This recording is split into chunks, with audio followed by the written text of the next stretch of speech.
Hello welcome नमस्कार विद्यार्थी मित्रों। लास्ट लेक्चરની અંદર આપણે બંધન ઉર્જા ભણ્યા હતા। બંધન ઉર્જાનો બેઝિક આઈડિયા થોડોક લઈ લઈએ આપણે। તો મિત્રો, જ્યારે ઘટક ન્યુક્લિયોન ભેગા થઈ અને ન્યુક્લિયસ બનાવે છે ત્યારે એ ન્યુક્લિયસનું દળ ઘટક ન્યુક્લિયોનના દળના સરવાળા કરતાં ઓછું હોય છે। આ જે ઓછું છે દળ, એને આપણે દળ ક્ષતિ કહીએ છીએ। અને એ દળ ક્ષતિનું એટલે કે એ દળનું રૂપાંતરણ ઉર્જામાં થાય છે E is equal two mc² મુજબ। હવે જ્યારે ઘટક ન્યુક્લિયોન ભેગા થાય ત્યારે ડેલ્ટા mc² જેટલી ઉર્જા છે એ ઉત્પન્ન થાય છે। બીજા અર્થમાં એવું કહી શકાય કે આ ઘટક ન્યુક્લિયોનને છૂટા પાડવા હોય તો જેટલી ઉર્જા ઉત્પન્ન થઈ છે એટલી ઉર્જા આપણે એને આપવી પડે। તો એ ઉર્જા જો તમે આપો તો ઘટક ન્યુક્લિયોન છૂટા પડે છે, એટલે એ ઉર્જાને આપણે બંધન ઉર્જા કહીએ છીએ। કારણ કે જે ઘટક ન્યુક્લિયોન છે એ કંઈક એવા બંધનથી બંધાયેલા છે, એ બંધનને તોડવા માટે આપણે બહારથી ઉર્જા આપવી પડે છે, અને એ ઉર્જા એટલે બીજું કાંઈ નથી, બંધન ઉર્જા। હવે બહુ અગત્યની વાત એની અંદર એ છે કે જો ન્યુક્લિયોનની બંધન ઉર્જા વધારે હોય તો એનો અર્થ એમ છે કે એ ખૂબ જ વધારે બળથી જોડાયેલા હશે, જકડાયેલા હશે। જેમ બંધન ઉર્જા વધારે એમ એને છૂટા પાડવા વધારે ઉર્જા આપવી પડે। છૂટા પાડવા વધારે ઉર્જા આપવી પડે એનો બીજો સામાન્ય અર્થ આપણે એવો કરી શકીએ કે ખૂબ જ આકર્ષણ બળથી અથવા તો ખૂબ જ જોરદાર રીતે જોડાયેલા છે, જકડાયેલા છે, બરાબર। તો એ કેવી રીતે જકડાયેલા છે? આ ન્યુક્લિયોન છે એની વચ્ચે કોઈ બળ લાગતું હશે? કયું બળ લાગતું હશે? તો એની ચર્ચા આપણે આજે કરવાના છે। મિત્રો, આપણે શરૂ કરીએ ટોપિક ન્યુક્લિયર બળ। અચ્છા મિત્રો, આપણે વાત કરીએ એમ કે જેમ બંધન ઉર્જાનું મૂલ્ય વધારે હોય છે એમ ન્યુક્લિયસની અંદર ન્યુક્લિયોન વચ્ચે જે જકડી રાખતું કોઈ બળ હોવું જોઈએ તો જ એની બંધન ઉર્જાનું મૂલ્ય વધારે હોય। અચ્છા, બીજો એક આઈડિયા એ પણ આવે કે આ બળ છે એ જે કુલંબિયન અપાકર્ષણ બળ લાગે છે પ્રોટોન પ્રોટોન વચ્ચે, એનો વિરોધ કરીને એટલે કે એનો સામનો કરીને એની કરતાં પણ વધારે પ્રબળ હોવું જોઈએ તો જ ન્યુક્લિયોન છે એકબીજાની અંદર રહે। હું શું કહેવા માંગુ છું સમજો, અહીંયા બહુ સિમ્પલ વેથી આપણે સમજીએ એને। સપોઝ અહીંયા કોઈ આ ન્યુક્લિયસ છે, ન્યુક્લિયસની અંદર પ્રોટોન છે, ન્યુટ્રોન છે, બરાબર। પ્રોટોન ધન બંને ધન વિદ્યુતભાર છે તો તેમની વચ્ચે અપાકર્ષી બળ લાગશે। તો આ બંને વચ્ચે અપાકર્ષી બળ લાગે, માત્ર જો ન્યુક્લિયસની અંદર અપાકર્ષી બળ જ લાગતું હોત તો ન્યુક્લિયસનું અસ્તિત્વ ન રહેત। તો અહીંયા કોઈક એવું બળ લાગવું જોઈએ કે જે આ અપાકર્ષી બળનો સામનો કરે અને નાના એવા વિસ્તારની અંદર, આ નાનો એવો જે વિસ્તાર છે એ વિસ્તારની અંદર આ બધા જ ન્યુક્લિયોનને આકર્ષી બળ લગાડી અને જકડી રાખે। આવું કંઈક બળ લાગવું જોઈએ। અને પ્રયોગોને આધારે એના ઘણા બધા નિષ્કર્ષો આવ્યા છે, ઘણા લક્ષણો બતાવ્યા છે કે જે ન્યુક્લિયસની અંદર ન્યુક્લિયોન વચ્ચે જે બળ લાગે છે એના થોડાક લક્ષણો છે એ આપણે જોઈએ। જુદા જુદા પ્રયોગોને અંતે અમુક વાત નક્કી થઈ કે અહીંયા પહેલી વાત કે આ જે બળ લાગે છે ને અંદર ન્યુક્લિયસની અંદર ન્યુક્લિયોન વચ્ચે જે બળ લાગે છે એ બળ આકર્ષી પ્રકારનું હોવું જોઈએ, પહેલી વાત।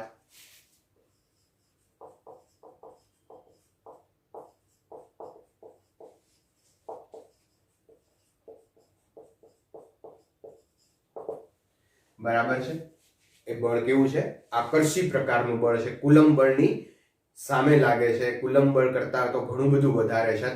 અચ્છા, અને બીજું કે આ ખૂબ જ પ્રબળ બળ છે। ગુરુત્વાકર્ષી બળ લ્યો કે પછી કુલંબ બળ લ્યો, એની કરતા આ બળ જે છે, આ બળ એટલે અત્યારનું નામ નથી પાડ્યું પણ આમ તો તમને ખબર પડી જાય એવું છે। તો આ જે આમની વચ્ચે કોની ન્યુક્લિયોન વચ્ચે જે બળ લાગે છે એ ખૂબ જ પ્રબળ બળ હોવું જોઈએ અને આકર્ષી પ્રકારનું હોવું જોઈએ, બરાબર છે। બીજી વાત મિત્રો, આ બળ જે છે એને અહીંયા આલેખથી આપણે થોડુંક સમજીએ। તો અહીંયા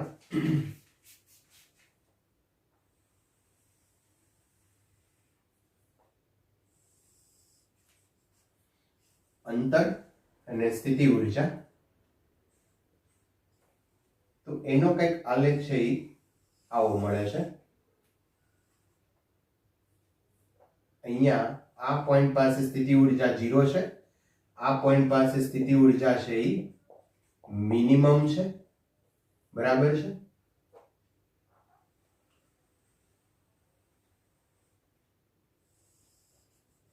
હજુ એક આપણે આલેખ દોરીએ અંતર અને બળનો. આ આલેખ તમારા ટેક્સ્ટ બુકમાં નથી, પણ તમે સમજવા માટે આપણે એને અહીંયા નોટ કરતા જઈએ.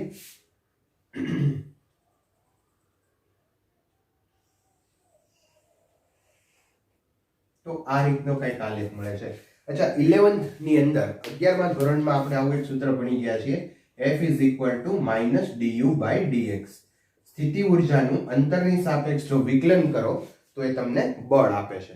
સ્વાભાવિક છે, યસ. અચ્છા, જો કોઈ રાશિનું, હવે એક બીજો કોન્સેપ્ટ હું અહીંયા લખું છું, u = તમે 0 લ્યો, f = 0 લઈએ, f = 0 લઈએ, f = અહીંયા 0 છે. અચ્છા, f = 0 હોય ત્યારે જે આ રાશિ છે એ રાશિ અચળ અને મેક્સિમમ અથવા તો મિનિમમ હોય. એ રાશિ અચળ અને મેક્સિમમ અથવા તો મિનિમમ હોય. તો આવું આપણે ભણી ગયા છીએ, કોઈ રાશિનું વિકલન 0 થાય, કોઈ રાશિ એટલે અહીંયા સ્થિતિ ઉર્જા છે એનું વિકલન જો x ની સાપેક્ષે કરો અને જો એ 0 થાય તો એ રાશિ કેવી હોય? મેક્સિમમ અથવા તો મિનિમમ હોય. તો એવું મેં અહીંયા બતાવ્યું છે. જુઓ તમે કે આ અંતરને હું કહીશ r0 અંતર. કયું અંતર મિત્રો? r0. તો r0 અંતરે બળ છે એ કેટલું છે? તો કે 0 છે. બળ 0 છે ત્યારે સ્થિતિ ઉર્જા છે એ કેવી છે? મિનિમમ છે અને માઇનસમાં છે. એટલે શું કહેવા માંગુ છું એ સમજજો કે અહીંયા આ એક r0 અંતર છે જે બહુ અમુક ફર્મીમાં છે, બહુ જ ઓછું અંતર. ફર્મી એટલે 10⁻⁻15 ના ઓર્ડરમાં. તો જ્યારે આ ન્યુક્લિયોન વચ્ચે, અહીંયા એક આપણે ન્યુક્લિયોન લઈએ, બરાબર, આ એક ન્યુક્લિયોન છે, આ બીજો ન્યુક્લિયોન છે, અને એની વચ્ચેનું જે આ ડિસ્ટન્સ છે મિત્રો, એ જ્યારે r0 હોય, કેટલું? r0 હોય ત્યારે એની વચ્ચે જે નેટ ફોર્સ છે, આકર્ષી ને અપાકર્ષી વાળું નેટ ફોર્સ છે એ 0 થઈ જાય, અને એ વખતે સ્થિતિ ઉર્જા છે એ કેવી હશે? મિનિમમ. મિનિમમ એટલે માઇનસમાં સ્થિતિ ઉર્જા હશે, અને માઇનસમાં સ્થિતિ ઉર્જા હશે એટલે ન્યુક્લિયસ સંતુલનમાં હશે. આ પરિસ્થિતિ છે. પણ હવે મહત્વની વાત એ છે કે આ અંતર કરતા, r0 અંતર કરતા જો થોડુંક અંતર વધે, જો r0 અંતર કરતા આ ન્યુક્લિયન થોડા દૂર જાય તો પછી આકર્ષી બળ લાગે છે, અને r0 કરતા જો નજીક આવી જાય તો અપાકર્ષી બળ લાગે છે. એટલે r0 કરતા અહીંયા નજીક આવે તો અહીંયા કયું બળ લાગશે મિત્રો? અપાકર્ષી. કારણ કે આ એક નેચરલ ફિનોમિના છે કે કોઈ પણ પદાર્થ છે, કણ છે, એટમ છે કે અણુ છે કે પરમાણુ છે, એ હંમેશા એની નોર્મલ સ્થિતિમાં રહેવાનો પ્રયત્ન કરે, બરાબર. તો અહીંયા એના પર કોઈ ફોર્સ, પરિણામી ફોર્સ 0 થાય ને એવી રીતે રહેવાનો પ્રયત્ન કરે. તો r0 ડિસ્ટન્સ એના પર ફોર્સ 0 છે, બટ જો નજીક આવી જાય તો દૂર જવાનો પ્રયત્ન કરે એટલે કે અપાકર્ષી બળ લાગે, અને જો દૂર જાય તો નજીક આવવાનો પ્રયત્ન કરે એટલે કે આકર્ષી બળ લાગે. પણ હવે બીજી એક મહત્વની વાત કે જો અમુક ફર્મી કરતા ધારો કે 2 ફર્મી કે 1.5 ફર્મી કે 1.5 ફર્મી લ્યો તમે, આ 0.8 ફર્મી કરતા જો હું એક નોટ કરતો જાઉં કે 0.8 ફર્મી કરતા ઓછું અંતર હોય તો એમની વચ્ચે અપાકર્ષણ થાય છે. અને બીજું 0.8 ફર્મી કરતા વધારે અંતર માટે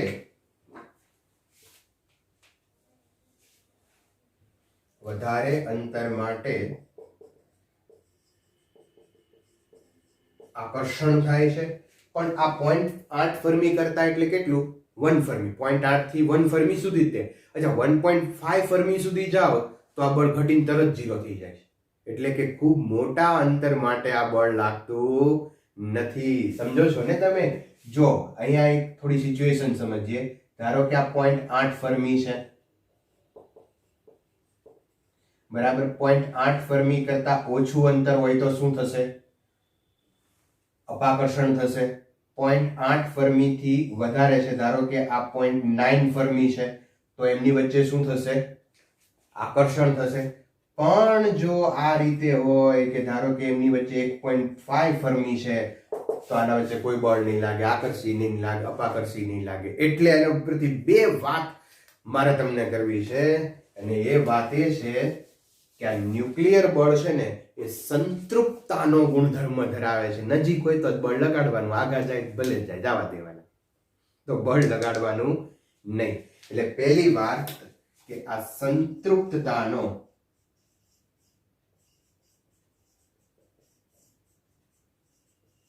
ગુણધર્મ ધરાવે છે, એક વાત.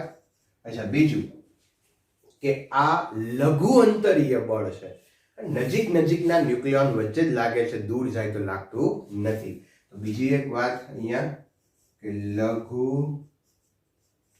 અંતરીય બળ છે, બરાબર. તો મિત્રો આ આલેખ અને આ મુદ્દા ધ્યાનમાં રાખજો.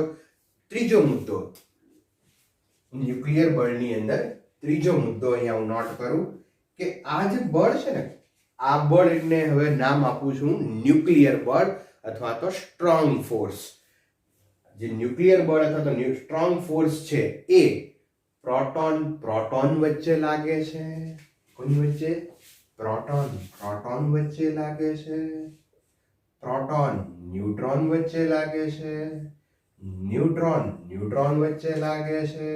અને કેવું લાગે છે? તો કે આકર્ષી પ્રકારનું લાગે છે, લઘુ અંતરીય છે, સંતૃપ્તતાનો ગુણધર્મ ધરાવે છે. આ બધી વાત છે. એટલે અહીંયા મિત્રો હું એવું કહી શકું કે ન્યુક્લિયર બળ વિદ્યુત ભાર પર આધારિત નથી. કોઈ નાત જાતના ભેદભાવ વગર બળ લગાડે છે. વિદ્યુત ભાર પર આધારિત નથી, બરાબર છે? ઓકે. અને આ બળનું હવે તમને એમ થાય બળ છે તો આનું કઈ ફોર્મ્યુલા આવશે? નથી. જેમ કુલમના નિયમ, ગુરુત્વાકર્ષણનો જે નિયમ છે, બરાબર, એના માટેના જે સિમ્પલ ફોર્મ્યુલા છે, એવા ફોર્મ્યુલા ન્યુક્લિયર બળ માટે નથી. થોડુંક આનું કોમ્પ્લિકેટેડ સ્વરૂપ છે, બટ આપણા સિલેબસમાં આવતું નથી. હાલો, નેક્સ્ટ ટોપિક લઈએ આપણે, radio activity. Important topic, most important topic. આ ટોપિકમાંથી લગભગ દર વર્ષે એક ક્વેશ્ચન આવે છે. એટલે મિત્રો આને ખૂબ સરસ રીતે તૈયાર કરી નાખો. બહુ ઇઝી ટોપિક છે. આના ઉપરથી ટોપિકની થિયરી તો આવશે જ, પણ સાથે સાથે દાખલાઓ, MCQ બધું જ આ ટોપિક ઉપરથી પૂરેપૂરી આવવાની શક્યતા છે. એટલે કે આ ટોપિકની મહત્તા 150%ની છે. અચ્છા, હવે રેડિયો એક્ટિવિટી. હવે અહીંયા એક વાત કરીએ આપણે આગળના ટોપિકના સંદર્ભમાં, કે આપણે એવી વાત કરી કે ન્યુક્લિયર બળ છે ને એ લઘુ અંતરીય છે અને સંતૃપ્તતાનો ગુણધર્મ ધરાવે છે. યસ. તો અહીંયા ધારો કે પ્રોટોન, ન્યુટ્રોન, કોઈ ભારે તત્વ લઈએ આપણે, કેવું ખૂબ જેનું વજન વધારે છે, જેની અંદર ઘણા બધા ન્યુક્લિયોન છે,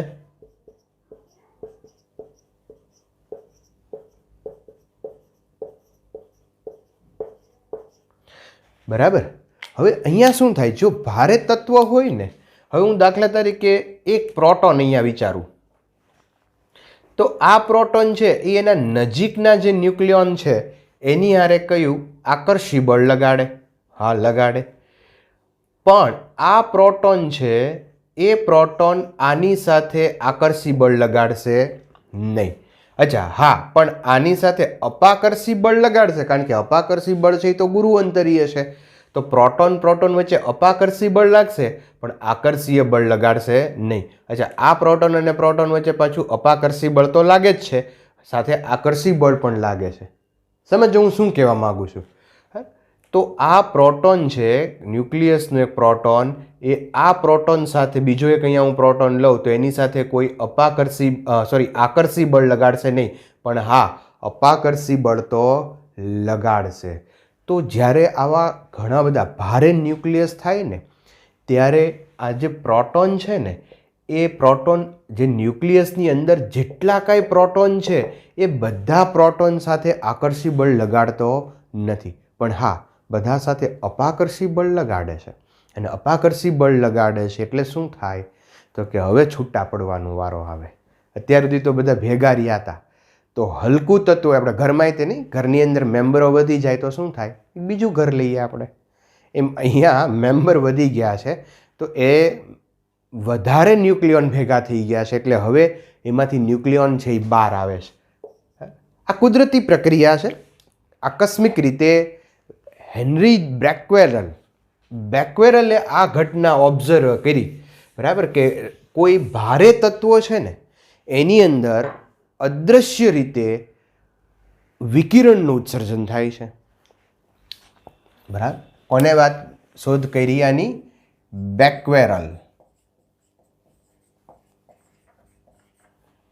બેક્વેરલ ભારે તત્વોમાંથી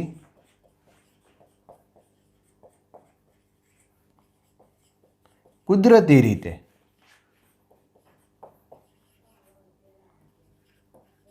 અદૃશ્ય એવા વિકિરણનું ઉત્સર્જન થાય છે,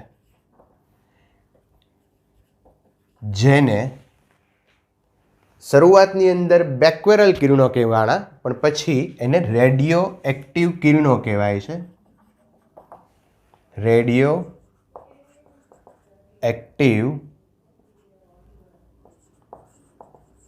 કિરણો કહે છે, અને આ જે ઘટના બની એને રેડિયો એક્ટિવિટી કહે છે.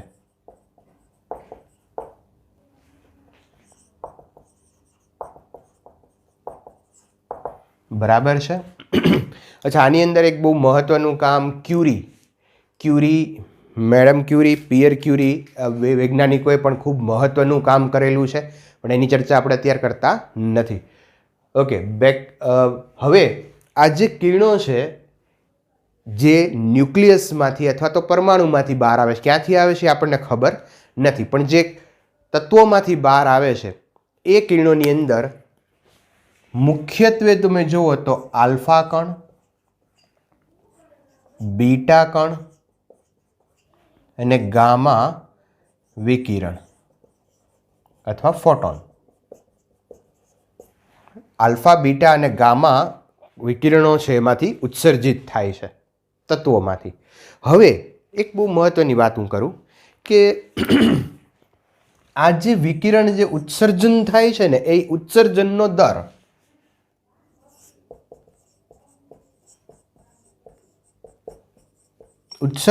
દર છે એને કોઈની અસર નથી થતી. કોઈની એટલે કે ભૌતિક અસર નથી થતી કે રાસાયણિક અસર થતી નથી.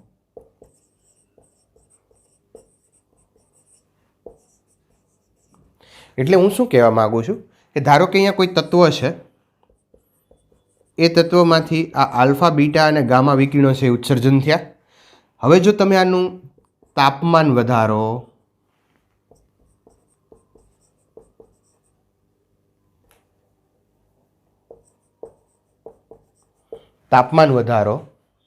દબાણમાં ફેરફાર કરો,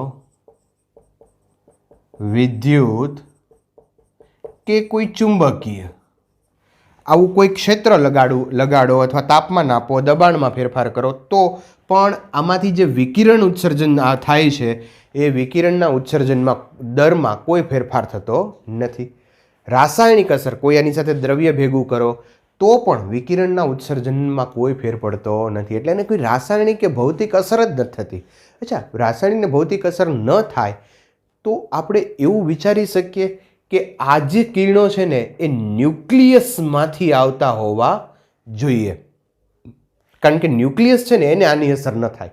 જો પરમાણુમાંથી આવતા હોત તો પછી આ બધાની અસર થાત જ એને. એ પછી તાપમાન હોય, દબાણ હોય, વિદ્યુત હોય, ચુંબક હોય કે રાસાયણિક દ્રવ્ય હોય, તો જો એને મિશ્રણ થાય અથવા તો એના ઉપર કોઈ આવા ભૌતિક કે રાસાયણિક ફેરફારો થાય તો 100% ઉત્સર્જનના દરમાં ફેર થાય, જો પરમાણુમાંથી આવતા હોત તો. પણ આ ક્યાંથી આવતા હોવા જોઈએ? ન્યુક્લિયસમાંથી આવતા હોવા જોઈએ. એટલે મિત્રો આ જે આખી ઘટના છે ને એ ન્યુક્લિયર ઘટના છે. આલ્ફા, બીટા, ગામા જે વિકિરણોત્સર્જન થાય છે, જે રેડિયો એક્ટિવિટી ઘટના છે એ ન્યુક્લિયર ઘટના છે. કેવી? રેડિયો એક્ટિવિટી પ્રક્રિયા અથવા તો ઘટના એ ન્યુક્લિયર ઘટના છે. ન્યુક્લિયસમાંથી આ કિરણો બહાર આવતા હોવા જોઈએ. હવે આ જે કિરણો બહાર આવે છે એને કારણે ન્યુક્લિયસનો ક્ષય થતો જાય, કારણ કે ભારે હતા ને, બરાબર? ભારે હોય એ શું કરવું પડે? વોકિંગ કરવું પડે, જોગિંગ કરવું પડે, એક્સરસાઇઝ કરવી પડે, તો થોડા હલકા થાય. એમ આ બધા તો કંઈ વોકિંગ કરવા ન જઈએ કે, પણ કુદરતે જ એની વ્યવસ્થા કરી નાખી છે કે જે ભારે તત્વ છે ને એ આપમેળે પોતાનામાંથી અદૃશ્ય એવા વિકિરણનું ઉત્સર્જન કરે અને ધીમે ધીમે વિકિરણના ઉત્સર્જન થાય એટલે એ દ્રવ્ય છે, તત્વ છે, એનો ક્ષય થતો જાય અને ક્ષય થતાં થતાં એ હલકા તત્વની અંદર રૂપાંતરણ પામી અને સ્થાયી તત્વ થઈ જાય. બરાબર? તો હવે જે આનો ક્ષય થાય છે એ ક્ષય કેવી રીતે થાય છે? બધાયના ક્ષય એક સરખા હોય છે કે એમાં કંઈ ફેરફાર હોય છે? કેવી રીતે આ ક્ષય થાય છે એની ચર્ચા કરીએ અને આ ક્વેશ્ચનો છે એ ખાસ પરીક્ષામાં પૂછાય છે. ચાલો તો નેક્સ્ટ નિયમ આપણે લઈએ, રેડિયો એક્ટિવ ક્ષયનો નિયમ.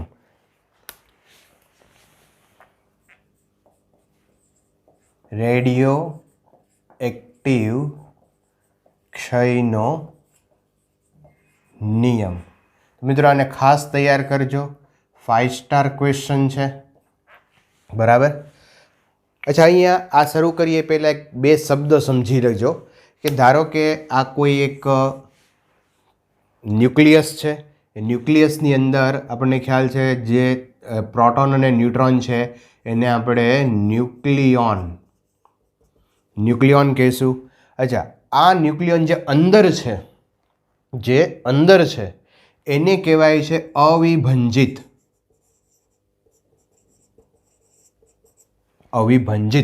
અને જે ન્યુક્લિયસમાંથી ન્યુક્લિયોન બહાર આવી જાય છે તો એમ કહેવાય કે એનું વિભંજન થયું. શું? અંદર છે એને કહીશું અવિભંજિત અને બહાર નીકળી જાય છે એને કહીશું વિભંજિત. બહાર નીકળી જવાની જે ઘટના છે એને કહેવાય વિભંજન થયું અને અંદર છે એને અવિભંજિત કહીશું. તો આ શબ્દ યાદ રાખજો, કારણ કે આનો ઉપયોગ આપણે આપણા થિયરીની અંદર કરવાના છે. હવે મિત્રો આપણને ખ્યાલ છે એમ કે ભારે જે તત્વો છે એમાંથી આવા જે ન્યુક્લિયોન છે એનું આલ્ફા, બીટા, ગામા જે કણો છે એના સ્વરૂપે એનો ક્ષય થાય છે, એનું વિભંજન થાય છે. શું થાય છે? વિભંજન થાય છે. તો એકમ સમયમાં આ જે વિભંજન થાય છે એ વિભંજન છે એ અવિભંજિત જે સંખ્યા છે જેનું વિભંજન નથી થયું એના ઉપર આધાર રાખે. અરે તમે હું કેવા રીતે કહેવા માગું, ધારો કે એક ક્લાસની અંદર 100 છોકરાઓ હોય તો જે બહાર નીકળવાનો દર છે એ કોના ઉપર આધાર રાખે? ઓબ્વિયસલી અંદર 100 હોય તો એ પ્રમાણે બહાર નીકળે. બરાબર? પણ અંદર 2 જ છોકરા હોય તો બહાર નીકળો, જે રૂમમાંથી બહાર નીકળવાનો દર કેટલો હોય? તો એ તો બહુ ઓછો જ હોય ને, કારણ કે અંદર ઓછા છે તો રૂમમાંથી બહાર નીકળવાનો દર પણ ઓછો હોય. તો કોઈ પણ સમયે અવિભંજિત અથવા તો એકમ સમયમાં વિભંજન પામતા ન્યુક્લિયસની સંખ્યા એ અવિભંજિત ન્યુક્લિયસની સંખ્યા પર આધારિત છે. તો અહીંયા હું એક વાત નોટ કરું છું, ધ્યાન રાખજો. એકમ સમયમાં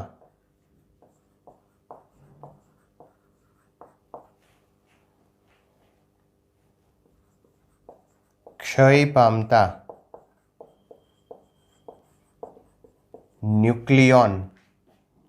ન્યુક્લિયસ અથવા તો ન્યુક્લિયોન ની સંખ્યા તે સમયે પરમાણુ અથવા તો તત્વમાં ન્યુક્લિયસમાં રહેલા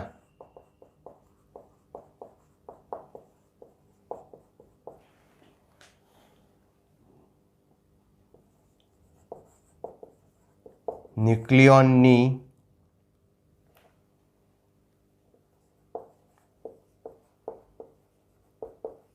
સંખ્યાના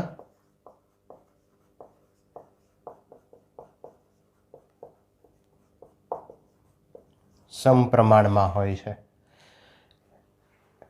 આ એક જ વાત છે કે જે ન્યુક્લિયસમાંથી બહાર નીકળી જાય છે એ બહાર નીકળવાનો દર એટલે કે વિભંજનનો દર, હું બીજી ભાષામાં અહીંયા લખું, તમને જે વાક્ય યાદ રહી રાખી શકો કે એકમ સમયમાં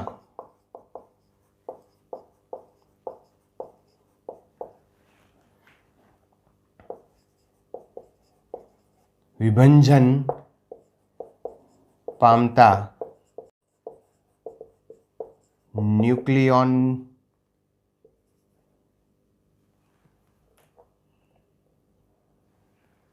તે સમયે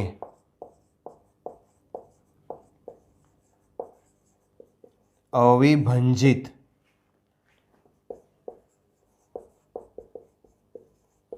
ન્યુક્લિયોનના સમપ્રમાણમાં હોય છે. ધારો લઈએ આપણે કે કોઈ ડેલ્ટા, આ બેમાંથી કોઈ એક વાક્ય તમને જે અનુકૂળ પડે એ લખી શકો. તમે ખાલી એટલું માઇન્ડમાં રાખજો કે કોઈ પણ સમયે જે વિભંજનનો દર છે, બરાબર, વિભંજન એટલે કે આમાંથી જે બહાર આવે છે ને આલ્ફા બીટા અને ગામા, જે બહાર આવે છે ને એ કેવી રીતે બહાર આવતા હોય, તો કે જે અંદર છે ને એના ઉપર આધાર રાખતા હોય. બરાબર, મેં સમજાયું એમ? ઓકે, તો અહીંયા મિત્રો ધારો કે ડેલ્ટા ટી સમયમાં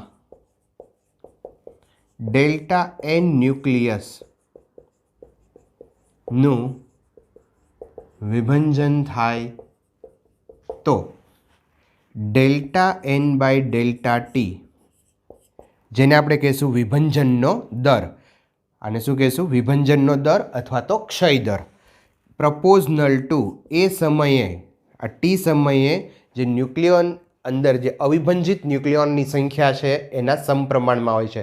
dn by dt proportional to n. Okay, proportionality આપણે અહીંથી દૂર કરી દઈએ. Then dn by dt is equal to lambda into n. અચ્છા, અહીંયા માઇનસ ચિહ્ન શું બતાવે છે? તો કે માઇનસ ચિહ્ન એવું છે કે જેમ જેમ સમય વધતો જતો જાય છે એમ અવિભંજિત ન્યુક્લિયસ કે જે અંદર ન્યુક્લિયોન છે એની સંખ્યા ઘટતી જાય છે એવું બતાવે છે. ઋણ નિશાની અવિભંજિત ન્યુક્લિયસનો ઘટાડો બતાવે છે. તો dn by dt is delta N by delta T is equal to minus lambda N. હવે અહીંયા આપણે એક limit delta T tends to 0 લેતા, જો સમય ખૂબ નાનો લ્યો તો ડેલ્ટાની બદલે આપણે ડી લખશું, તો dn by dt is equal to minus lambda N. આને કહી દઈએ ઇક્વેશન નંબર 1. ઓકે, તો dn બાય dt એટલે આ ક્ષય દર અથવા વિભંજન દર, એ વિભંજન દર છે એના અવિભંજિત ન્યુક્લિયસના સમપ્રમાણમાં હોય છે, અને લેમડા જે છે એ લેમડાને કહેવાય છે ક્ષય નિયતાંક. શું કહેશું આપણે લેમડાને? લેમડા ઇઝ ઇક્વલ ટુ ક્ષય નિયતાંક. અચ્છા, એનો એકમ તમે અહીંથી લખી શકો મિત્રો. આ સંખ્યા છે, આ સંખ્યા છે, તો આ સમય છે, તો સમય એટલે કે સેકન્ડ ઇનવર્સ. સેકન્ડ ઇનવર્સ હોય, ડે ઇનવર્સ, યર ઇનવર્સ, સમયનો એકમ છે સેકન્ડ ઇનવર્સ. ઓકે, લેમડા તો ક્ષય નિયતાંક થઈ ગયો. હવે થોડીક આની અંદર આપણે વધારે ચર્ચા કરીએ તો અહીંયા આ ઇક્વેશન 1 છે એને હું n ને આના છેદમાં લ્યો, dt ને ઉપર લ્યો, તો dn by n is equal to minus lambda into dt. હવે જે ન્યુક્લિયસની સંખ્યા છે, બરાબર, હું એક કામ એ કરું છું, આનું ઇન્ટિગ્રેશન કરીએ આપણે. તો ઇન્ટિગ્રેશન, અહીંયા બી ઇન્ટિગ્રેશન કરશું તો લેમડા કોન્સ્ટન્ટ છે ને બહાર લઈ લેશું. અચ્છા, કોઈ એક ટાઈમ લઈએ આપણે t0 ટાઈમ, તો ત્યારે આ ન્યુક્લિયસ છે એમાં t0 ટાઈમે આની અંદર ધારો કે ન્યુક્લિયોન છે એ અહીંયા 10 ન્યુક્લિયોન છે એવું ધારી લ્યો, જેને હું કહું છું n0. હવે થોડાક સમય પછી એટલે કે ટી ટાઈમે આની અંદર ન્યુક્લિયોન થોડાક ઘટી જશે, અને ધારો કે ન્યુક્લિયોન ઘટીને n થાય છે. તો આ t0 ટાઈમે છે અને આ ટી ટાઈમે છે. બરાબર, કારણ કે ન્યુક્લિયોનની સંખ્યામાં ફેરફાર તો થાય જ છે અને ફેરફાર છે n0 to n. Okay, yes. ચાલો આનું ઇન્ટિગ્રેશન કરીએ. 1/n નું થઈ જશે ln n. લિમિટ મૂકશું આપણે n0 to n is equal to minus lambda ડીટીની જગ્યાએ મૂકશું t અને લિમિટ મૂકો t0 to t. ચાલો અહીંયા એની વેલ્યુ મૂકી દઈએ તો ln n minus ln n0 is equal to minus lambda, અહીંયા મૂકીએ કિંમત તો t માઇનસ ટી નોટ. અચ્છા, ટી નોટ એટલે ધારો કે હું શરૂઆતનો સમય લઈ લઉં, બરાબર. શરૂઆતનો સમય T nought is equal to 0, તો આ n0 શું થઈ જશે? પ્રારંભિક ન્યુક્લિયોનની સંખ્યા થઈ જાય. હવે જો સમય તમે ઇનિશિયલ ટાઈમ છે t0 છે એ 0 લઈ લો તો n0, આ t0 છે હું 0 લઉં તો n0 શું થઈ જશે? પ્રારંભિક ન્યુક્લિયોનની સંખ્યા. અચ્છા, પહેલેથી લ્યો તોય વાંધો નથી, બરાબર. તો અહીંયા ln છે એ તમે બહાર લ્યો તો અહીંયા n/n0 is equal to minus lambda into T. t0 is equal to 0. અચ્છા, હવે અહીંથી નેચરલ લોગ તમારે કાઢવું હોય, મિત્રો યાદ રાખજો, આ નેચરલ લોગ કાઢવું હોય તો સામેનું જે પદ છે એને ઈની ઘાત ઉપર લેવું પડે. Then n/n0 is equal to e raise to minus lambda T, અને n ને સૂત્રનો કરતા બનાવીએ તો n is equal to n0 e raise to minus lambda T. તો આ n શું બતાવે છે? હવે તમે બધા ક્લિયર કરજો. આ n શું બતાવે છે? તો કે ટી સમયે અવિભંજિત ન્યુક્લિયોનની સંખ્યા.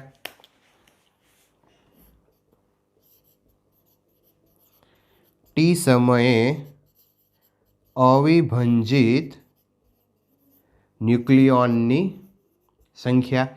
n0 શું બતાવે છે? તો કે પ્રારંભિક ન્યુક્લિયોનની સંખ્યા. લેમડા છે એ ક્ષય નિયતાંક અને ટી છે એ ટાઈમ. ઈની વેલ્યુ 2.718 લેવાય પડી, દાખલા ગણશું ત્યારે આપણે એની વધારે ચર્ચા કરશું. તો અહીંયા એક સૂત્ર આવી ગયું. જુઓ કે કોઈ પણ ન્યુક્લિયસ છે એ ન્યુક્લિયસમાંથી ન્યુક્લિયોનનો ક્ષય કેવી રીતે થાય છે? તો કે n is equal to n0 e raise to minus lambda T, આ સૂત્ર મુજબ થાય. કોઈ પણ ન્યુક્લિયસની અંદર રહેલા ન્યુક્લિયોનનો ક્ષય આ રીતે થાય. જેમ જેમ સમય વધતો જશે એમ એમ આ જે પ્રારંભિક સંખ્યા છે એ ઘટતી જાય. આ જે ઈ રેસ ટુ આવ્યું ને એટલે ચર ઘાતાંકીય ઘટાડો કહેવાય. શું કહેવાય? ચર ઘાતાંકીય. હું આલેખ બતાવું મિત્રો અહીંયા. તો અહીંયા સપોઝ તમે ટાઈમ લ્યો અને અહીંયા સંખ્યા લઈએ n. તો શરૂઆતમાં આને તમે અહીંયા 0 મૂકો તો કોઈની 0 ઘાત એટલે 1 થઈ જાય, તો n is equal to n0, એટલે t બરાબર 0 સમયે મેક્સિમમ સંખ્યા હશે. જે મેક્સિમમ છે એ જ n0 છે, એટલે કે પ્રારંભની સંખ્યા છે. તો અહીંયાથી હું ગ્રાફ સ્ટાર્ટ કરું. આ n0 સ્ટ્રેન્થ છે. હવે જેમ જેમ આ t વધતો જશે, આ પદ છેદમાં આવશે, માઇનસ છે એટલે છેદમાં આવે. છેદમાં જેમ જેમ t વધતો જાય એમ છેદ મોટો થતો જાય. મોટો થાય તો સામેનું પદ નાનું થતું જાય. પણ એ કેવી રીતે નાનું થશે? તો કે ચર ઘાતાંકીય, ઈની ઘાત ઉપર છે. એટલે અહીંયા તમે ધારો કે આ લેમડા 1 લઈ લ્યો, આ તમે 1 લ્યો તો શું થાય? આમ થાય. જો n is equal to n0 e raise two 1, આ બે 1 1 હોય તો. અચ્છા, પછી ટીની વેલ્યુ 2 લ્યો તો ઈની 2 ઘાત, ટીની વેલ્યુ 3 લ્યો તો ઈની 3 ઘાત. તો આ રીતે ચર ઘાતાંકીય, જેમ ઘાતમાં ફેરફાર થતો જાય ને, અહીંયા ઘાતમાં ફેરફાર થાય એવી રીતે આ n છે એ ઘટતો જશે, એટલે આને ચર ઘાતાંકીય કહેવાય. બરાબર. તો હવે મિત્રો આનો આલેખ છે એ આ રીતે આવે, આમ ચર ઘાતાંકીય રીતે. અડાડતા નહીં નીચે, કારણ કે ઇન્ફાઇનાઇટ ટાઈમે 0 થાય. તો આપણે આની અંદર ઇન્ફાઇનાઇટ ટાઈમ બતાવ્યો નથી. તો આવી રીતે ઘટાડો ચર ઘાતાંકીય રીતે ન્યુક્લિયસ છે એની અંદરનો ક્ષય થાય છે. તો એનું આ ફોર્મ્યુલા છે. આની સાથે સાથે મિત્રો આ પણ ફોર્મ્યુલા યાદ રાખજો. n is equal to n0 e raise to lambda ટીની જગ્યાએ એમની એક m is equal to m0 e raise to minus lambda t. m એટલે દળ. ન્યુક્લિયસનું દળ કેવી રીતે ઘટે? તો એ પણ આ જ સૂત્ર ઉપર આવશે, કારણ કે ન્યુક્લિયોનની સંખ્યા અને દળને સીધો સંબંધ છે. આવું આપણે આગળ ભણી ગયા છીએ. બરાબર. તો અહીંયા m is equal to m0 e raise to minus lambda T. તો આ વસ્તુ પણ અહીંયા તમે યાદ રાખજો. ઓકે, આ લખી લો. નોટ કરી લ્યો આ ક્વેશ્ચન. અહીંયાથી આ બેમાંથી કોઈ એક વસ્તુ લખશો તોય ચાલશે.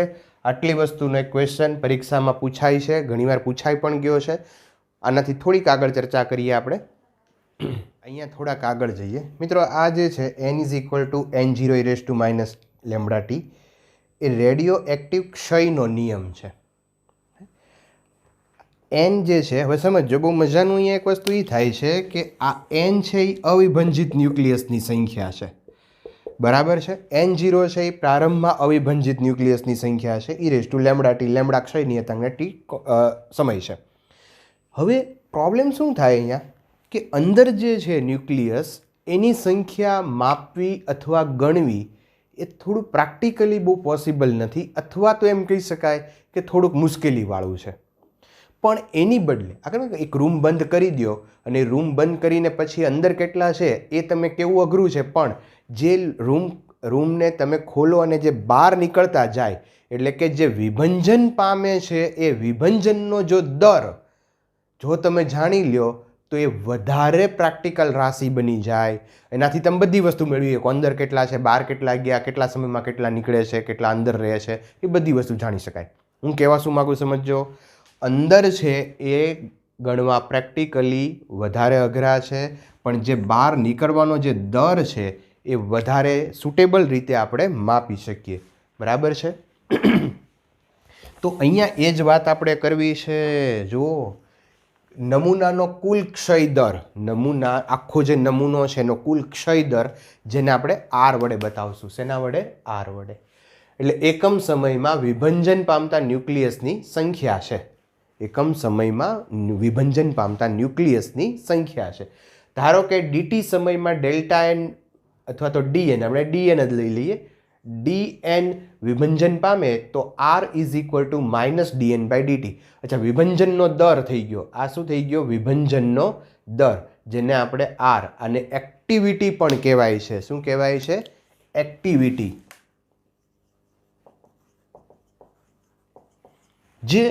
જે માપી પ્રમાણે સહેલી છે. મેં કીધું એમ કે આ સૂત્ર તમે શું બતાવે છે તો કે અંદર કેટલા છે એ. આ શરૂઆતમાં અંદર કેટલા હતા એ, પણ આખો રૂમ જ બંધ રૂમ હોય, બરાબર, એ રૂમમાંથી કોઈ બહાર ન નીકળે ને તમે દૂરથી વિચારો કે અંદર કેટલા હશે તો એ બહુ જાણવું અઘરું છે. પણ રૂમમાંથી જો વિભંજનનો દર, એમાંથી બહાર નીકળતાનો દર મળી જાય તો તમે કહી શકો કે અંદર કેટલા હશે, કેટલા બહાર નીકળ્યા હશે, કેટલા દરથી બહાર નીકળે છે, બરાબર. એકની એક વાત મેં ફરીવાર કરી, ધ્યાન રાખજો. અચ્છા, અહીંયા dn/dt છે, આ nની વેલ્યુ અહીંયાથી તમે લઈ લો તો -d/dt અહીંયા લખશું આપણે n0e⁻λt. અચ્છા, n0 છે એ કોન્સ્ટન્ટ છે, એને બહાર લઈ લેશું. e⁻λtનું વિકલન થઈ જશે e⁻λt, અને λtનું ફરીવાર કરશો એટલે -λ. તો અહીંયા માઇનસ માઇનસ પ્લસ થઈ જશે. Then n0e⁻λt R. અચ્છા, n0ની જગ્યાએ હું R0 લઈ લઉં તો R0 n0, બરાબર. અચ્છા, t બરાબર 0 સમય હોય ત્યારે સંખ્યા કેટલી હતી મિત્રો? n બરાબર n0 હતી. બટ t બરાબર t સમય હોય તો સંખ્યા કેટલી લેવાય? n લેવાય. તો અહીંયા આપણે આમ પણ લખી શકીએ, કોઈ રેડિયો એક્ટિવિટી છે R =λn. જો 0 સમય માટે હોય તો આ સૂત્ર વાપરી શકાય, અને t સમય માટે હોય તો આ સૂત્ર વાપરી શકાય. અને આ R ને કહેશું આપણે એક્ટિવિટી, અને એક્ટિવિટી R =λn, અને આ પણ સૂત્ર તમે અહીંયા યુઝ કરી શકો. R = R0e⁻λt. આને બરાબર આપણે R0 લખ્યું છે, બરાબર. તો આ સમીકરણ 1, આ સમીકરણ 2, આ બંને પણ તમારા માઇન્ડમાં રાખજો. એક્ટિવિટી R =λn, આ સૂત્રનો ઉપયોગ આપણે કરશું. ફરીવાર કહી દઉં મિત્રો કે જે વિભંજન પામે છે એ જાણવું વધારે પ્રેક્ટિકલી સુટેબલ છે અંદર કેટલા છે એની કરતાં, બરાબર. તો અહીંયા આપણે એના માટે એક R = λn ફોર્મ્યુલા કર્યું. હવે આ બધી વસ્તુની અંદર હજી એક રાશિ બહુ મહત્ત્વની થઈ જાય, અર્ધ આયુષ્ય. કે કોઈ પણ તત્વ છે એનું આયુષ્ય, આ વિભંજન ક્યાં સુધી આ બધું ચાલુ રહેશે? આમ નામ કેટલા સમય સુધી? આ બધા લાખો વર્ષો સુધી ચાલુ રહે, બરાબર. તો એનો એક આયુષ્ય જાણવાનો આપણે પ્રયત્ન કરીએ, અને એની અંદર આપણે પહેલાં લેશું હાફ લાઈફ ટાઈમ, અર્ધ આયુષ્ય. ઓકે, ચાલો અર્ધ આયુષ્ય એટલે શું? અર્ધ આયુષ્ય એટલે શું? તો જે સમયગાળામાં ન્યુક્લિયોનની અથવા ન્યુક્લિયસ લખો તોય વાંધો નથી, ન્યુક્લિયોનની સંખ્યા પ્રારંભની સંખ્યા કરતા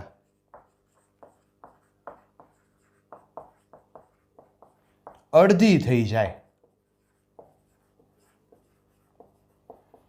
તે સમયગાળાને અર્ધ આયુષ્ય કહેવાય. જે સમયગાળામાં ન્યુક્લિયોનની સંખ્યા, જે પ્રારંભની સંખ્યા છે, પ્રારંભની સંખ્યા કેટલી છે? N0, એની અડધી થઈ જાય જ્યારે સંખ્યા, ત્યારે જે સમય છે એને આપણે કહીશું અર્ધ આયુષ્ય, જેને T½ વડે બતાવશું. પ્રારંભની સંખ્યા અડધી થઈ જાય ત્યારે જે સમય છે એને કહીશું આપણે અર્ધાયુષ્ય. ઓકે, આ અર્ધાયુષ્ય મેળવવો છે તો હું આ સૂત્રનો ઉપયોગ કરું. n = N0 e⁻ λt. ચાલો nની જગ્યાએ મૂકશું આપણે N0/2 N0 e⁻ ચાલો N0 કેન્સલ, આ 2 ને ઉપર લઈ લો એટલે -1 e⁻ ઓકે, ચાલો માઇનસ કેન્સલ થઈ જશે. હવે અહીંયાથી મારે E કાઢવો છે, બરાબર. અહીંયા શું કર્યું હતું? જો ln કાઢવો હોય તો સામેનું પદ E લઈએ, E ઉપર જેવું જાય. હવે તો E કાઢવો હોય તો મારે શું કરવું પડે? ln લગાડવું પડે. લગાડી દઈએ આપણે. તો અહીંયા ln લગાડશું. ln2 E નીકળી જશે λ/T². બરાબર. જો મિત્રો સમજો ફરીવાર કે નેચરલ લોગ કાઢવું હોય તો સામેનું પદ E ની ઘાત ઉપર જાય. જો અમારે E કાઢવો હોય, આ કાઢ નાખવું હોય તો આ પદને નેચરલ લોગ લાગી જાય. બરાબર. તો અમારે આ E કાઢવો છે તો આ પદને શું લાગશે? નેચરલ લોગ લાગશે. અચ્છા, હવે નેચરલ લોગ અહીંયા છે તો એને લોગેરિધમમાં ફેરવવું હોય તો એને 2.303 વડે મલ્ટીપ્લાય કરો તો આ નેચરલ લોગમાંથી લોગમાં આવી જશે. બેઝ 10 હોય, આનો E બેઝ હોય λT². ઓકે, ચાલો log 2ની વેલ્યુ તમને ખબર હશે મિત્રો 0.3010 λ/T². હવે T½ ને સૂત્રનો કરતા બનાવીએ તો T½ આ બેનો મલ્ટીપ્લાય કરશો એટલે 0.693 / તો આ એક ઇક્વેશન આવી ગયું, અર્ધ આયુષ્યનું આવી ગયું 0.693/λ. ઓકે, ચાલો. અચ્છા, એક હજી આની પછી એક સૂત્ર આવે છે સરેરાશ જીવનકાળ. આ કયું હતું? અર્ધ આયુષ્ય હતું. હવે લઈએ આપણે સરેરાશ જીવનકાળ. ચાલો, નેક્સ્ટ મુદ્દો છે આપણો સરેરાશ જીવનકાળ. એને આપણે બતાવશું ટાઉ વડે. અચ્છા, તો અહીંયા શું કરી શકાય? તો કે જે સમયગાળાની અંદર ન્યુક્લિયસની જે સંખ્યા છે એ પ્રારંભની સંખ્યાના ઈમાં ભાગની થઈ જાય. ન્યુક્લિયસની સંખ્યા પ્રારંભની સંખ્યાના ઈમાં ભાગની થઈ જાય એ સમયગાળાને આપણે કહીશું સરેરાશ જીવનકાળ. ટાઉ વડે બતાવશું. ફરી પાછું આ સૂત્રથી શરૂ કરું. n = N0 e⁻ λt. nની જગ્યાએ મૂકશું N0/E. અહીંયા આવી જશે N0 e⁻ λ × ચલો N0 કેન્સલ, આ E ને ઉપર લઈ આવો તો -1, અહીંયા આવશે -λ × ચાલો અહીંયા માઇનસ કેન્સલ. જો બે આધાર સરખા હોય તો ઘાતને આપણે સરખાવી શકીએ તો 1 = λ × then τ = 1/λ. ઓકે, 1/λ. અચ્છા, લેમડાની કિંમત જો આપણે અહીંયા મૂકીએ તો ટાવ અને T½ વચ્ચેનો પણ રિલેશન આપણને મળી જાય. 1/λ છે તો અહીંયા મૂકી શકીએ આપણે T½ = 0.693 × τ. ઓકે, ચાલો, તો આજે મેં ખાલી ફોર્મ્યુલા કરાવ્યા છે, પણ નેક્સ્ટ લેક્ચરની અંદર અહીંયા આપણે અટકીએ છીએ. નેક્સ્ટ લેક્ચરની અંદર આ જે ફોર્મ્યુલા છે ને એનું ઇમ્પોર્ટન્સ આપણે સમજશું કે આ ફોર્મ્યુલાનો ઉપયોગ કેવી રીતે કરવો, આ ફોર્મ્યુલા ફર્ધર આપણને શું કહે છે. બરાબર, અહીંયા જો તમે આ અવિભંજિત ન્યુક્લિયસની સંખ્યા બતાવે છે, બરાબર, તો વિભંજિત ન્યુક્લિયસ ગોતવા હોય તો શું કરવું, પર્સન્ટેજમાં ગોતવા હોય તો શું કરવું. અને બહુ જ અગત્યની વાત કે આ જે T½ છે, અર્ધ આયુષ્ય છે, એની આપણે ચર્ચા કરવાના છીએ. હું તમને એક એક્ઝામ્પલ આપું કે ધારો કે કોઈ તત્વ છે, તત્વનો જીવનકાળ છે, એનું જે આયુષ્ય છે ને એ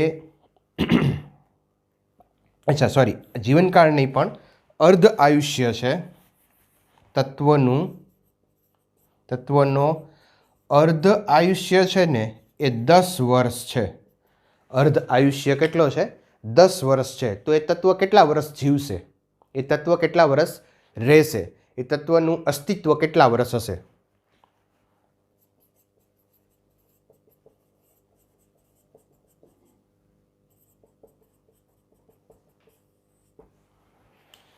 તત્વનો અર્ધ આયુષ્ય કેટલો છે? 10 વર્ષ. તો તત્વનો જીવનકાળ કેટલો હશે? મિત્રો મને કોમેન્ટ બોક્સની અંદર કોમેન્ટ લખજો. આની ચર્ચા આપણે આવતા લેક્ચરમાં કરશું. બરાબર, બહુ મજાની વસ્તુ છે અહીંયા, અને શું છે એની આવતા લેક્ચરની અંદર ચર્ચા કરશું. પણ બહુ જ અગત્યનો આવતો લેક્ચર આપણે બનવાનો છે, જેની અંદર આપણે થોડાક દાખલાઓ લેશું અને આ બધા જે કાંઈ સૂત્રો છે એની ચર્ચા કરશું. આજે મેં તમને બહુ શોર્ટકટ રીતે કરાવડાવ્યું છે, તમારી ટેક્સ્ટ બુકમાં થોડુંક ડિફરન્ટ વે છે, એની પણ આપણે ચર્ચા કરશું. બરાબર, તો આવતા લેક્ચરની અંદર વિગતે ચર્ચા કરશું. અહીંયા અટકીએ. તબ તક કે લીએ આવજો. Thank you. Take care.